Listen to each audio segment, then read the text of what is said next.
Good morning, my sweet little kids. How are you all? कैसे हो प्यारे बच्चों? अच्छे हो?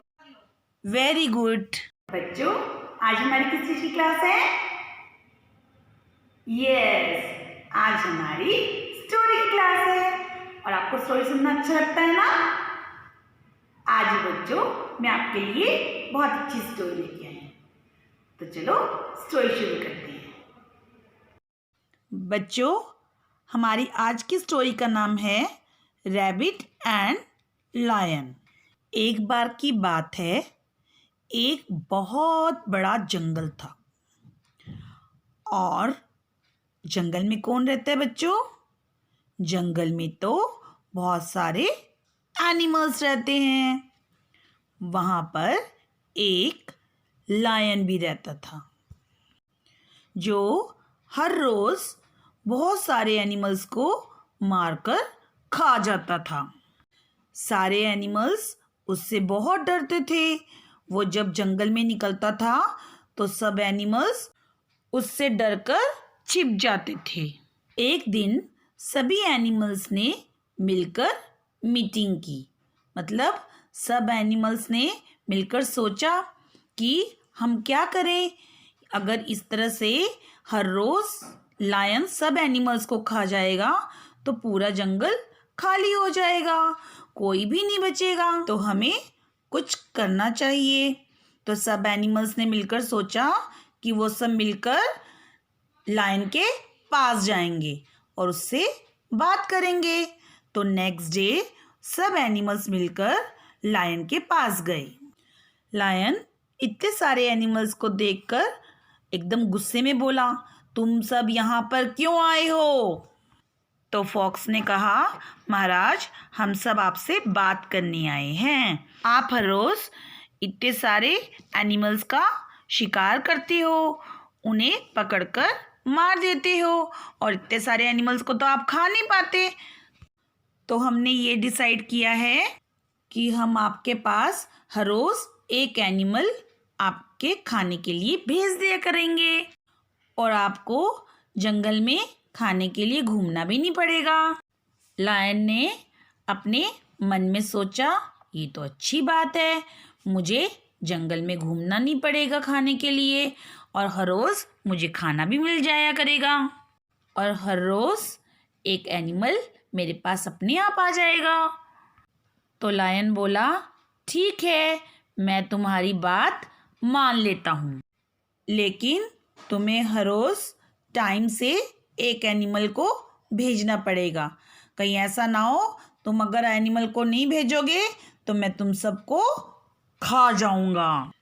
तो सब एनिमल्स कहने लगे, हाँ हाँ सरकार, जरूर, आपके पास हर रोज़ एक एनिमल टाइम से आ जाएगा।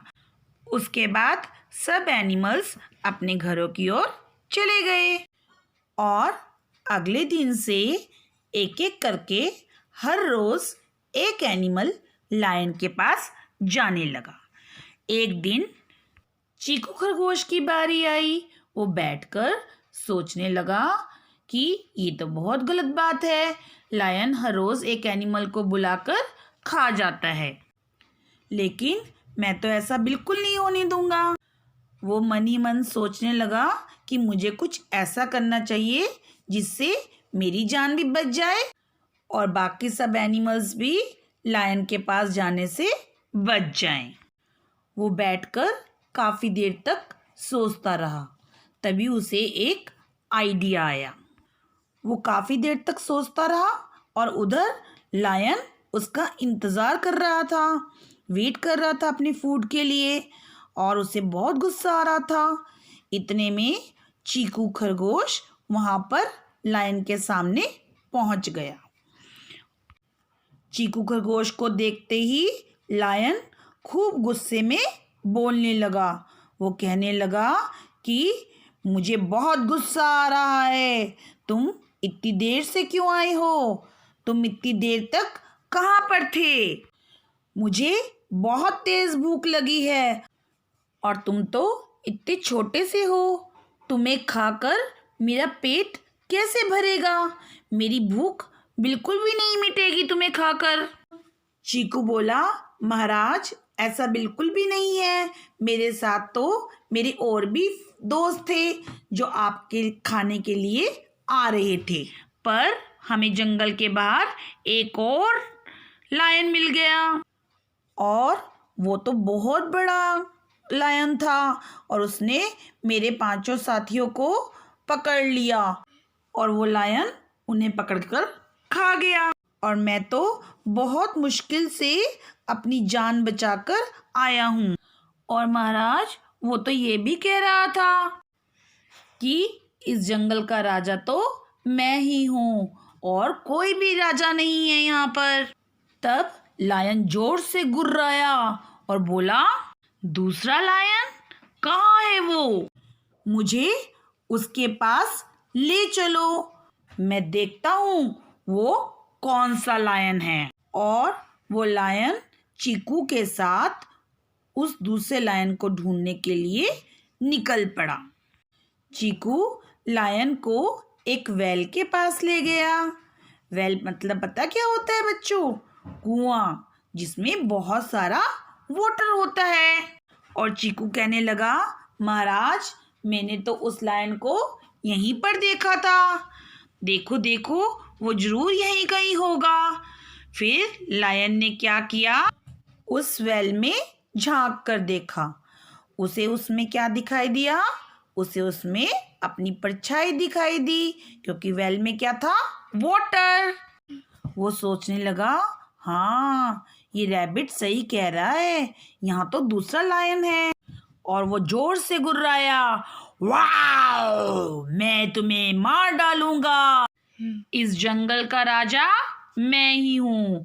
और ये कहता हुआ वो उस वेल में जंप कर गया और वेल में तो बहुत सारा वाटर था और वो उस वाटर से बाहर निकलने की कोशिश करता रहा, पर वो उस वेल से बाहर नहीं आ पाया और वो उस वाटर में ही रह गया।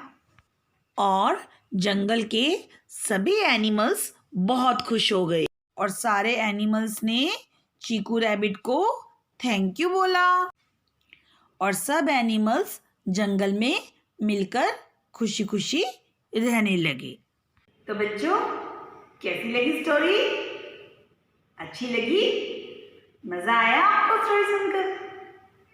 वेरी गुड बच्चों, अब मैं चलती हूँ, नेक्स्ट टाइम आऊँगी आपके लिए एक न्यू स्टोरी लेकर। तब तक के लिए बाय बाय, टेक केयर।